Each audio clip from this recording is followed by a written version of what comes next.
જૂનાગઢના વંથલી પાસે બે લક્ઝરી બસનો અકસ્માત થતા 17થી વધુ વિદ્યાર્થીઓ ઘાયલ થયા છે। આપને જણાવી દઈએ કે આકલાવ તાલુકાના આસોદર ગામની એક હાઈસ્કૂલમાંથી વિદ્યાર્થીઓનો પ્રવાસ સોમનાથ જઈ રહ્યો હતો અને ત્યારે જૂનાગઢથી આગળ આવેલ વંથલી કેશોદ હાઈવે પર બંને બસ વચ્ચે અકસ્માત થતા અંદર બેઠેલા 17થી વધુ વિદ્યાર્થીઓ ઘાયલ થયા હતા।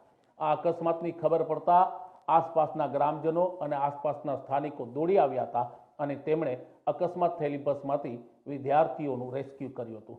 જે વિદ્યાર્થીઓ ઘાયલ થયા છે તેને નજીકની સરકારી હોસ્પિટલમાં ખસેડવામાં આવ્યા છે। આ અકસ્માત કઈ રીતના થયો તેની હજી પુષ્ટિ થઈ નથી, પણ જે રીતના અકસ્માત થયો છે રાહતની વાત છે તે કે કોઈ પણ પ્રકારની જાનહાનિની ખબર હજી સુધી સામે આવી નથી।